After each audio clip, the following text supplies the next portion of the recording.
आपकी सोच में ये आई होगी ना कि आप 10 दिन अगर न्यूज़पेपर मंगाकर पढ़ रहे हैं तो उसके पीछे क्या, किस लिहाज से? न्यूज़पेपर मंगाकर मैं सिर्फ एडिटोरियल्स पढ़ता था। कारण कुछ तो होगा, दिमाग में आ रही होगी बात। नहीं, अच्छा। मैं जानना चाहता था कि जिस विश्व में अब मैं प्रवेश कर रहा हूँ वो कैसा है। आज सोशल मीडिया में हम कुछ भी बोलते रहते हैं और वो बहुत गलत है। मेरा ऐसा ख्याल है कि सोशल मीडिया चालू तो रखना चाहिए, लेकिन हर एक पोस्टिंग का 5 रुपया रखना चाहिए।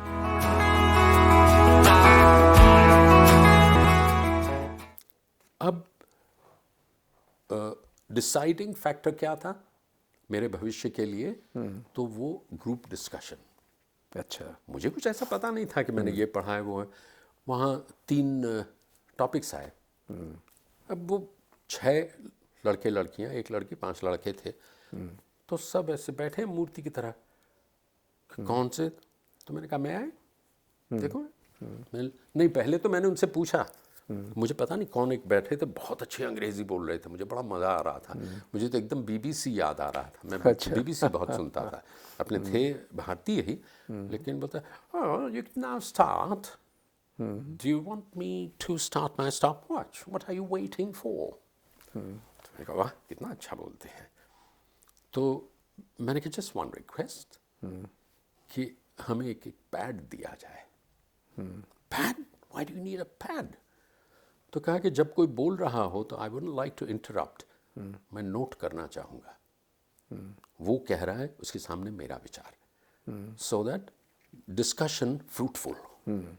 Right. So he was amazed. और मैं सच्ची बात कर रहा था। ओह, गेट देम पैड्स करके बड़े तंज कस रहे हैं वैसे। और पेंसिल पेन की भी ज़रूरत होगी। मैंने कहा वो तो सबके पास होगी, वरना यहाँ आना ही नहीं चाहिए। तो क्या ये बड़ा तेज है लमड़ा। तो इस तरह से शुरुआत हुई। वो 3 उन्होंने चिट्ठियां दे दी। मैंने कहा मैं आए आसपास अपने कॉलीग्स, अब ये लोग हैं ही नहीं ये सोच के। अच्छा। तो उन्होंने कहा हाँ। तो मैंने कहा मैं 3 टॉपिक्स हैं, मैं 3 टॉपिक्स बताऊंगा क्या है, आप अपने नंबर दे दीजिए, कौन सा किस टॉपिक पे हमें डिस्कशन करना है। तो उन्होंने सोचा ये भी क्या बात है, दिस इज ट्रू लीडरशिप। उसके बाद उन्होंने सोचा कि now he is going to, जिसे कहते हैं हॉग, कि बस मैं ही बोलूँ, उसे बोलने ना दूँ, मैं ही शुरुआत करूँ। तो मैंने कहा ओके। खोसला कमेटी रिपोर्ट हुआ करता था उन दिन। अच्छा। सबसे पहला फीचर फिल्म सेंसर रिफॉर्म पर। अच्छा। तो उसके ऊपर मैंने कहा ये तो बड़ा अच्छा है, बड़ा इंटरेस्टिंग सब्जेक्ट है। फिल्मों में वैसे ही मुझे इंटरेस्ट, और खोसला कमेटी पर मैंने बहुत कुछ पढ़ छोड़ा था। तो मैंने कहा right, Khosla committee report, I think our time begins now, who would like to begin? और मैंने ये नीचे रख दिया। मैंने नहीं कहा कि मैं ही शुरू करूंगा, खोसला कमेटी ये होना चाहिए। तो उनको लगा कि बात इसमें है, रीजनेबल बात कर रहा है। फिर वही बोलता जाए, मैं अपने नोट करता जाऊँ। दूसरे लोगों की आदत नहीं होगी, वो नहीं कर रहे थे। इसने ये कहा, एक AHQ अग्रवाल नाम का भी कोई था, थोड़ा दिखावा कर रहा था। AHQ अग्रवाल तो उन्हीं वो डॉक्टर BBC थे जनाब। उन्होंने कहा what is this Q stand for? So he said कीमत राय। यहाँ तक मुझे याद है। अच्छा। तो खैर फिर मैंने कुछ कहा, जो कहा, फिर मैंने देखा कि 17-18 मिनट हो गए, 18 मिनट हो गए। तो मैंने कहा shall we come to a conclusion? तो सब चुप। अब कंक्लूजन क्या दे, हम तो जिसे कहते हैं फेंक रहे थे। तो मेरे पास सारे नोट थे। तो मैंने कहा ये डिस्कस हुआ है, और मेरा ख्याल है कि हम इस दिशा में बढ़ रहे हैं जहाँ तक इस विषय का सवाल है। अगर ये सच है तो हाथ ऊपर करें। अच्छा। तो 6 में से 5 ने किया, और एक ने कहा I have reservations. I said sure, the 5 will later consider. वो करेंगे, लेकिन अभी हम इस निष्कर्ष पर पहुंचे हैं एंड हम सबमिट करते हैं इनको।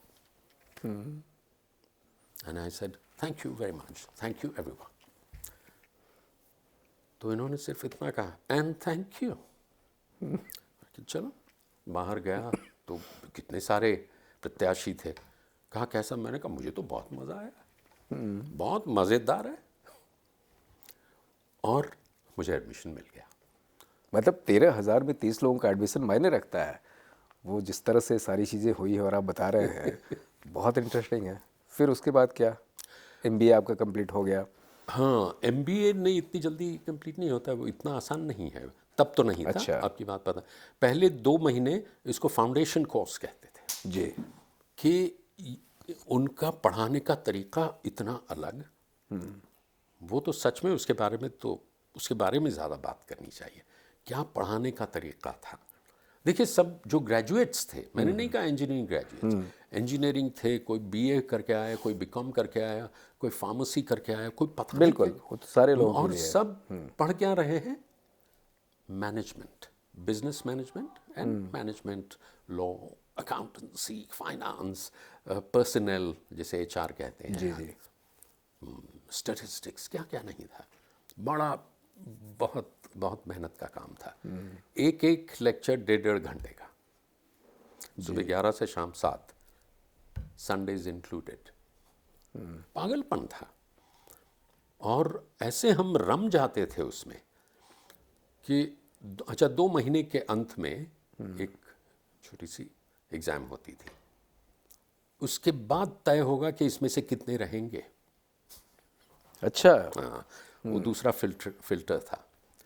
और अक्सर हमने सुन रखा था, हर साल 2-2, 3-3 लड़के या चले जाते हैं या नर्वस ब्रेकडाउन हो जाता है। इतना टफ कोर्स था। तो वो हुआ, और करते करते फिर 2 साल वहाँ भी मेरा फर्स्ट क्लास आया। उसके बाद ये डिस्कशन नंबर 2 हुआ। क्या हुआ कि ये साल होगा 72। अच्छा। तभी कैंपस इंटरव्यू शुरू हुए थे। अब तो मतलब हर जगह होते हैं, यानी कि बड़ी बड़ी कंपनियां कैंपस में आती और वो इंटरव्यू करके तो काफ़ी होने लगे। कुल मिला के 27-28 लड़के तो थे। जी। तो कोई इसमें गया, कोई इसमें गया, उसमें मेरे पास 4 अपॉइंटमेंट लेटर्स। अच्छा। और मेरे सहपाठी सब कहने लगे कि उनको बुरा लग रहा था कि ये रिलीज़ करे तो शायद हमको मिल जाए। तो मैं जहाँ जाऊँ मुझे मिल जाता था। और 2 जगह तो ऐसा कि वहाँ जाके मुझे लगा कि मुझे नहीं यहाँ काम करना है। तो मैंने फिर इंटरव्यू में कहा, उन्होंने कहा क्यों आप ऐसे बुझे से जवाब देने। मैंने कहा सच कहूँ तो मुझे इतना इंटरेस्ट नहीं है, I wouldn't like to waste your time. मैंने ये नहीं कहा I wouldn't like to waste my time, तो मुझे क्षमा करें। तो कहा नहीं, but we are considering you positively. मैंने कहा उसके लिए बहुत बहुत धन्यवाद, लेकिन नहीं। यहाँ तक जिसे कहें धाक हो गई थी, लेकिन I was taking it politely. मैं किस लिए रुका था? देखिए, केमिकल इंजीनियर, एमबीए। अब मैंने कहा जब अच्छी अच्छी कंपनियां आती हैं तो दुनिया की बड़े से बड़ी कंपनियां भी तो हैं भारत में। डाउ केमिकल्स तो अभी नहीं आए थे जो दुनिया के सबसे बड़े थे। यूनियन कार्बाइड थे, आईसीआई, इंपीरियल केमिकल इंडस्ट्रीज थे, ऐसे 3 एक थे, और मोन्सेंटो। तो मैंने कहा कुछ और हो, एक मौका है जिंदगी का ये। यूनियन कार्बाइड आए। अच्छा। तो सबने कहा यूनियन कार्बाइड क्या बात है। यूनियन कार्बाइड यानी बहुत ही ज़बरदस्त कंपनी बिल्कुल थी। बिल्कुल। तो उन्होंने कह दिया कि नहीं, हमको बेसिक केमिकल इंजीनियर चाहिए। अगर केमिकल इंजीनियर नहीं है तो ठीक है, केमिस्ट्री में एमएससी हो प्लस एमबीए हो। वो लोग दे quite sure what they want, कि अगर आप केमिकल इंजीनियर नहीं है तो आप इतने बड़े कॉम्प्लेक्स में करेंगे क्या। तो 2 ही थे हम, एक और सैगल नाम के थे। दिया, उसका तो बड़ा अनुभव था, काफ़ी हमसे सीनियर था, फिर एमबीए करने आया था, उसका हो गया इंटरव्यू। फिर मैं, तो उनको लगा ये लड़का सा ये क्या। फिर बातें शुरू हुई तो उन्होंने टेक्निकल सवाल पूछने शुरू किए। अच्छा। केमिकल इंजीनियरिंग में एक होता है फ्रैक्शनेशन। देखिए, पेट्रोल कैसे निकलता है, क्रूड ऊपर से जाता है, फिर अलग अलग उस मिट्टी का तेल निकलता है, उसको फ्रैक्शन, उसको फ्रैक्शनेशन कहते हैं। वो एक्चुअली डिस्टिलेशन का एक प्रकार है। तो मैंने कहा द प्रोसेस इज फ्रैक्शनेशन, और इसका प्रिंसिपल है, I forget the name of the gentleman, यानी कि दो बहुत बड़े केमिकल इंजीनियर अमेरिका के होंगे, उनके नाम पर वो कर्व था कि इतना टेम्परेचर, इतना प्रेशर और इतनी आउटपुट। वो एक बड़ा कॉम्प्लिकेटेड कर्व है और वो आपको सीखना ही पड़ेगा अच्छे से। मैंने कहा I forget the name of the gentleman, लेकिन ऐसा एक कर्व है जिसमें एक्स एक्सिस पे ये है, वाई पे ये है, और जेड पे भी, मतलब 3 डायमेंशनल है वो। आई रिमेंबर द नेम, मैंने कहा मैककेब एंड थियल। तो उन्होंने कहा कमाल है, इसके सारे प्रिंसिपल्स मुझे सारे, मैंने कहा मैं इतना तो याद कहाँ से रहेगा, मगर किताबें हैं, प्रिंसिपल्स मैं ज़रूर जानता हूँ, सिद्धांत जानता हूँ उनके। So very impressed. उन्होंने कहा बिल्कुल। तो वो जॉब मिला आपको? वो जॉब मुझे मिला और मैंने 4 थे वो रिलीज़ कर दिए। और मुझे वो जो तो आपके लाइफ का पहला जॉब पहला यूनियन कार्बाइड में, यूनियन कार्बाइड का है ना? तो मतलब वो जो बीबीसी थे ना, वो हाँ, मैंने कहा ना इंटरव्यू में, वो हमारे डायरेक्टर थे, बहुत बड़े अच्छा। डायरेक्टर, बासु करके थे, जो पहले हिंदुस्तान लीवर के डायरेक्टर थे। अच्छा, तो तो ये जॉब कितने साल कंटिन्यू रहा आपका? मैंने सिर्फ 3.5 साल किया। उसके बाद? एक्चुअली वहाँ जाने के बाद, अब मैंने कहा ना रियल लाइफ, असल जिंदगी से सामना हुआ कि यहाँ तो सुबह से शाम यही करना है, और भाई ये यूनियन का भाई आपको निचोड़ लेगी, और निचोड़ना भी चाहिए आपको। सबसे अच्छी तनख्वाह मेरी थी सारे हमारे बैच में MBA के। अच्छा, तो मैंने कहा यहाँ अब मुझे और सताने लगा जो चीज़ मुझे सता रही थी केमिकल इंजीनियरिंग की पढ़ाई के दौरान, मगर वो एंकरिंग और सारी चीज़ें, हाँ वो ये सब वो सताने लगी। तो तब मैं, जिसे कहते हैं छुप छुपा के इसलिए कि मैं मुखर रूप से करूँगा तो मेरे कॉलीग क्या कहेंगे कि इतनी बड़ी कंपनी में इतना रिस्पॉन्सिबल जॉब मिला, और ये वहाँ क्या 15 रुपये मिलते थे ऑल इंडिया रेडियो में एक कुछ काम करने के, युववाणी, कहीं कोई डिस्कशन, कहीं कुछ ऐसा हो। मतलब आपका रुझान तो एंकरिंग में शुरू से रहा उस पीरियड में, इंजीनियरिंग कॉलेज के नहीं, मुझे दरमियान उससे ही? भी ज़्यादा लग रहा था कि हाँ एंकरिंग तो है, लेकिन और भी कुछ है, और भी कुछ है, आवाज़ें मैं सुनता। तो मैंने अच्छा, ये सही नहीं है, मगर क्या सही है मुझे पता नहीं, और मैं, किसने कहा कि मैं बेहतर हूँ। तो तब कहीं से मुझे पता चला सुर सिंगार संसद नाम की एक संस्था थी जो प्लेटफॉर्म देती थी कलाकारों को। कहाँ पे? नए मुंबई में। अच्छा। नए कलाकारों को। और आपकी ज्वाइनिंग कहाँ हुई थी? मुंबई में ही? नहीं, पहले कलकत्ते में थी 6 महीने, फिर वहाँ से मुंबई में। उस 3.5 साल के दरमियान? हाँ जी। तो और मेरा ये विचार है कि यूनियन कार्बाइड ने मुझे ले तो लिया, लेकिन उनको पता नहीं था कि इसका करना क्या। अच्छा। इसी ये कंपनियां क्या करते हैं, अच्छे टैलेंट को देखते हैं तो ले लेते हैं, देखा जाएगा, मगर सब व्यस्त हैं। तो अच्छा तुम इस डिपार्टमेंट में रहो। पहले मुझे कलकत्ते भेज दिया, तो कलकत्ते वालों ने कहा करना क्या है। एवरेडी बनाते थे वो भी बनाते थे बहुत सारी चीज़ें, उनकी 14 लोकेशंस थे। तो ये भी ज़रा ठीक से पता नहीं था उन्हें कि इसका करना क्या। इसका MBA भी है, केमिकल इंजीनियर है, सब कुछ है, एनालिसिस है, कम्युनिकेशन है, सब कुछ है, मगर करना क्या है इसका तय नहीं था ना। ऐसा नहीं था कि ये जगह है फिल करनी है। तो मुझे यहाँ से वहाँ रखते थे, 3 एक जगह रखे, और मैं ज़रा तंग आ रहा था उन दिनों। ये सुर सिंगार संसद, तो वहाँ एक ही चीज़ थी कि आपको प्लेटफॉर्म मिलेगा और कुछ नहीं मिलेगा। भैया टैक्सी भाड़ा भी ना पूछो। अच्छा। और टैक्सी भाड़ा, टैक्सी चाहिए, अब कोई बात नहीं, अगली बार से मत आओ। ये मुझे कह दिया, 2 टूक जवाब दे दिया। मैंने कहा नहीं, हाँ अब तो संजीदा हो गए। मैं तो ऐसे ही बस एक विचार आया, तो विचार को अपने अंदर ही रखो।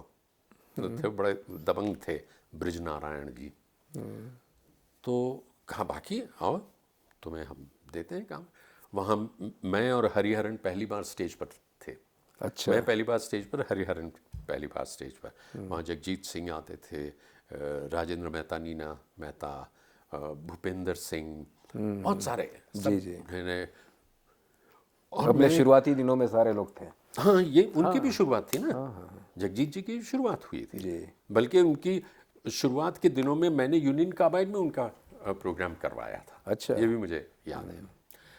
तो खैर एक बार ऐसा हुआ, ये एक जानने लायक चीज़ है, मतलब दिलचस्प, कि मैं अपने फैक्ट्री में, मुंबई की फैक्ट्री में मेरा ऑफिस था, वहाँ बैठा था।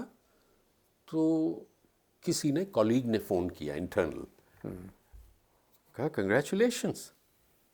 मैंने कहा किस बात के? कहा we didn't know you are a big man, आप तो बड़ी जानी मानी हस्ती निकले।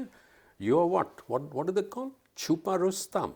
मैंने कहा आप क्या बात कर रहे हैं? तो कहा नहीं, मेरे सामने एक ब्रोशर है। ब्रोशर इसलिए आया कि यूनियन कार्बाइड ने विज्ञापन दिया होगा, किसी इवेंट का ब्रोशर है, इट्स है सुर सिंगार संसद, और बड़े बड़े भी आ रहे हैं, उसमें पंडित जसराज भी थे, कोई और भी था, और नए भी थे, वो दोनों को साथ में बहुत अच्छा काम करते थे। और नीचे लिखा है कंपेयर हरीश भिमानी। अच्छा, और आपको पता नहीं था? नहीं, मुझे पता नहीं था कि ऐसा ब्रोशर है। काम करना था ये तो पता था, दूसरे शाम ही था। तो उन्होंने एक शब्द कहा, हमको पता नहीं था कि हमारे बीच में इतनी जानी मानी हस्ती है, you are a famous man. तो मैंने कहा कमाल है, मैं तो यहाँ, मुझे लगता है कि मैं रगड़ रहा हूँ, इतनी मेहनत कर रहा हूँ, मशक्क़त कर रहा हूँ, छुप छुपा के जा रहा हूँ, और ये कह रहे हैं कि मशहूर। तब मुझे ये सूझा, काम, दाम और नाम। मैंने कहा ये काम ऐसा है, ये व्यवसाय ऐसा है जिसमें काम तो है जो मुझे अच्छा लगता है, इसमें तो कोई शक नहीं। दाम मिलते मिलते मिल जाएगा, वरना इतने लोग कैसे कुनबा पालते। नाम दाम, इसमें तो नाम भी है, काम है जिसका दाम मिल जाएगा और नाम भी है।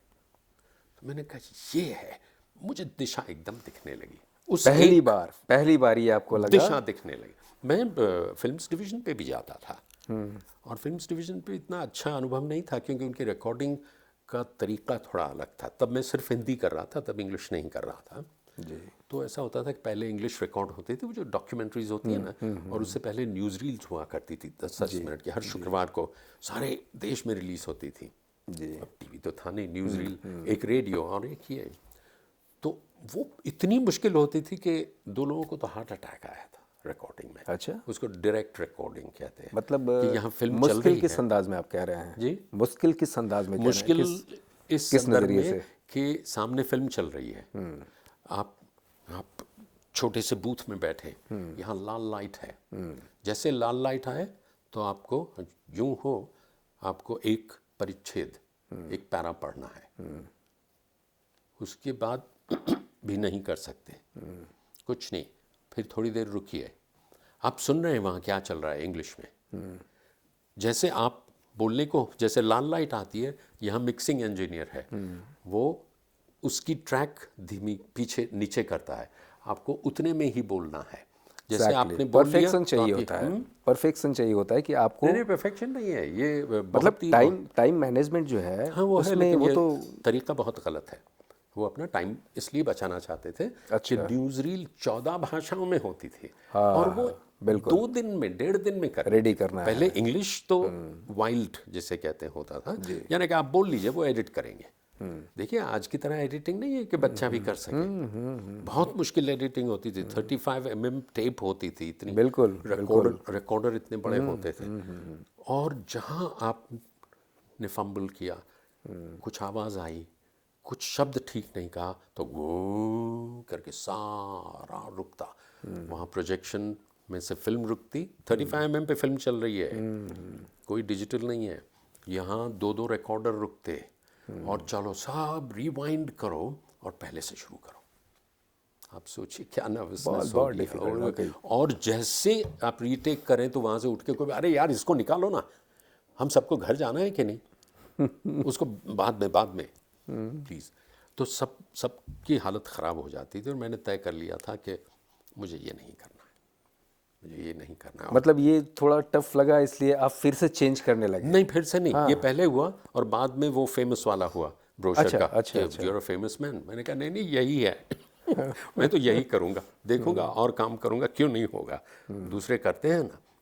हाँ, दूसरे करते हैं जिसकी जैसी क्वालिटी। और ये भी किस साल की बात बता रहे हैं? लगभग 74-5 के नहीं, आसपास? 5 हैं?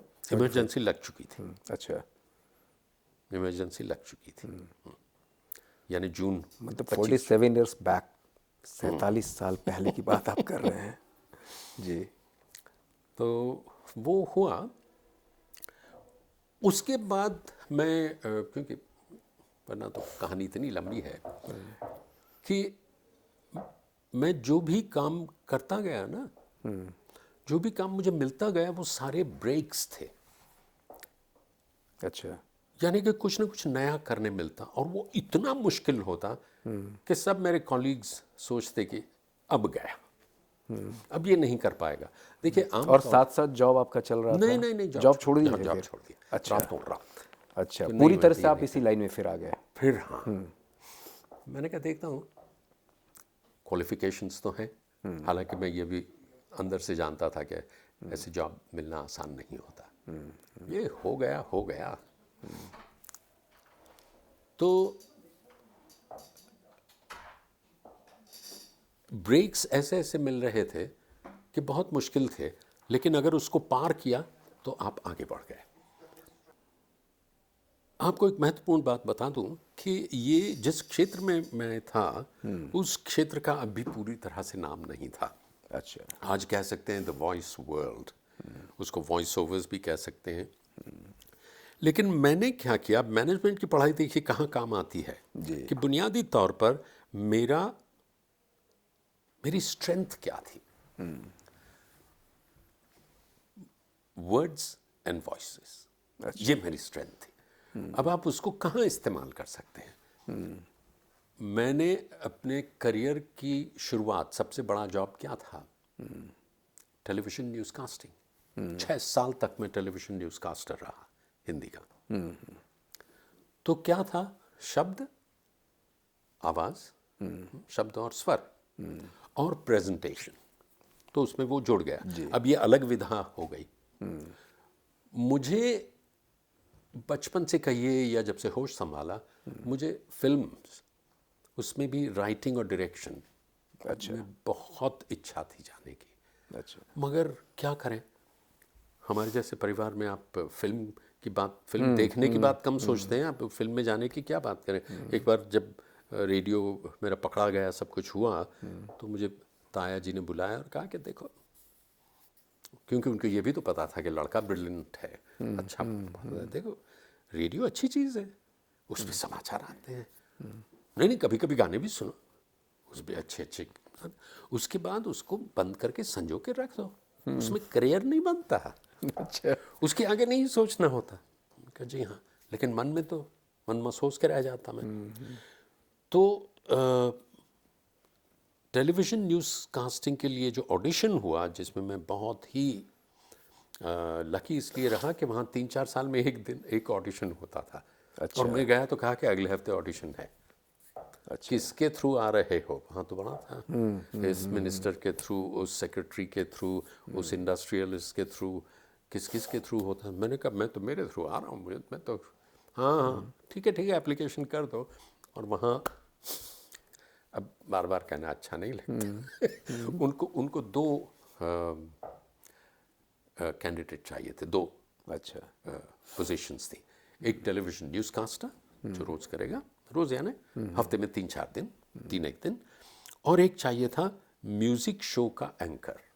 अच्छा, तो उन्होंने रखा, 1600 एप्लीकेशंस थी, वहाँ से लोग आते थे, अपनी तो कोई सुनता ही नहीं था, क्योंकि मेरी एप्लीकेशन बहुत देर से गई होगी। तो शाम को 6-6:30 बज गए, मैं ऊँघ रहा हूँ, बड़ा पाँव और गन्ने का जूस पी पी के दिन गुजारा। मैंने कहा चलो यहाँ कुछ होने वाला है नहीं, मगर ऐसे कैसे चला जाता। करियर की बात है, कुछ हो तो अच्छा भी तो हो सकता है। ना मैं पढ़ा रहा हूँ, फिर एकदम से बुलाया, कौन है? हरीश मान, चलो आओ, चलो जल्दी करो अभी। क्योंकि सब तंग आ चुके थे। सुबह 10 बजे से शुरू हुआ। मुझे पता नहीं था ऊपर मिक्सर रूम में 3 जज बैठे हैं। ये बहुत बाद में पता चला मुझे, जब मैं टेलीविज़न में जिसे कहते हैं पुराना हो गया, पुरातन हो गया, तब मुझे बताया गया कि कैसे तुम्हारा सिलेक्शन हुआ। कहा एक थे न्यूज़ प्रोड्यूसर, एक थे वो म्यूज़िक प्रोड्यूसर, और एक बाहर से बड़ी हस्ती बुलाई थी, कमलेश्वर जी। अच्छा। तो वो क्या होता था कि दिन भर ऐसे चल रहा है ना, लोगों को मेरे ख्याल से वॉइस पे ध्यान नहीं देते कि जो आप बोल रहे हैं वो सुर में है या नहीं, टेम्पो में सही है या नहीं। ऐसा तो नहीं है कि कहीं कहीं आप जोर से बोल रहे हो, कहीं अब ऐसा बोल रहे हो हाँ अब कुछ समझ में नहीं आया और फिर भी आप हाँ हाँ करते रहते हैं। इस तरह की अपनी बोलने की ज़रा आदतें होती हैं। तो वो लोग क्या करते थे कि आवाज़ माइक तक जा भी नहीं रही, यहाँ माइक है तो यहाँ बोल रहे हैं, कुछ भी कर रहे हैं। तो वो साउंड वालों ने क्या किया था, उसकी हाइज और बेस बढ़ा दिया था ताकि प्रेजेंस ज़्यादा मिले। और इतने बोरिंग सब आते थे, वो चाय पीने चले गए थे। अब मैं आया तब तो मेरी आवाज़, ऐसा कहा गया है टेक्निकली कि इसमें सारी फ्रीक्वेंसीज हैं। उन्होंने बोला ये? नहीं, उन्होंने, हाँ। अच्छा। मुझे ऐसे बताया गया। अच्छा। यूएसए में किसी ने एनालाइज किया था। अच्छा। और उनसे पूछा, you know why you have such a great voice. मैंने कहा I don't know if it's great, but क्या कहना चाहते हैं। कहा तुम्हारी आवाज़ में हर फ्रीक्वेंसी है, जो बहुत रेयर होता है, ऐसा कहते हैं। उन्होंने तो प्रूव किया मुझे 3 वूफर ये उसमें सुना के कि देखो। अच्छा, टेक्निकली उसको प्रूफ किया लोग। खैर, तो एकदम से मेरी आवाज़ कुछ अलग जा रही होगी, क्योंकि उन्होंने जिसे कहते हैं इक्वलाइज कहते हैं इसको, मिड फ्रीक्वेंसी बढ़ाई हुई थी, लो फ्रीक्वेंसी बढ़ाई तो मेरी आवाज़ और ऐसी हो जाएगी। तो इन टीवी वाले जो 2 थे प्रोड्यूसर, उन्होंने कहा हटाओ इसको, क्या है ये, कुछ समझ में नहीं, हटाओ। कमलेश्वर जी ने कहा नहीं नहीं, मैं इस लड़के को जानता हूँ। कहा कौन है? उन्हें नाम तो नहीं पता मुझे, मैंने इसको सुरसिंगार संसद में देखा है। अरे क्या आवाज़ है, अरे क्या हिंदी बोलता है, वाह वाह वाह, बहुत अच्छा है। नहीं नहीं, ऐसा हो ही नहीं सकता। देखे इधर, देखा तो वो ऑडियो वाले थे ही नहीं, उनको जल्दी से बुलाया। तो कहा अरे देखो तो, कहा फिर से बोलो, फिर से बोलो। और मैं नीचे तंग आ रहा हूँ, मैं बोलना शुरू करूँ, मुझे समाचार पढ़ने दिए, मैं बोलना शुरू कर दूँ, रुको रुको। फिर कहा अच्छा पढ़ो, नहीं एक बार और पढ़ो, एक बार। तो तीसरी बार मुझे कहा तो मैंने कहा नमस्कार, कल के मुख्य समाचार। कहिए क्या बोल रहे हो? मैंने कहा 2 बार तो पढ़ लिया, अब तो कल हो गया ना। 2 बार तो आज के समाचार के। तो कहा मजाक मत करो। नहीं नहीं, सॉरी सॉरी। तो ऊपर वो सब सुन रहे थे, तो उनको ये लगा कि ये जो इस तरह से बात कर सकता है वो एंकरिंग भी कर सकता है। बिल्कुल। तो इम्प्रॉम्प्टू, थोड़ा एक्सटेम्परी होगा ना। और उन्होंने सही कर लिया। उन्होंने क्या किया कि वो जो इक्वलाइजेशन होता है उसको फ्लैट कहते हैं, फ्लैट कर दिया। जैसी आवाज़ है वैसी सुनाई देगी, और उसके ऊपर आप कुछ करो मत, मतलब तड़का मत दो। तो एकदम अच्छी सुनाई देने लगी होगी उनको। तो 15 दिन के बाद कुछ रिजल्ट आया, और बीच में मैं गया भी था, तो मुझे जिसे कहते हैं ना हड़का दिया, क्या न्यूज़कास्टर बनना है, जाओ, हाँ लेटर आ जाएगा, हाँ जाओ। अच्छा। बहुत सारे आते होंगे।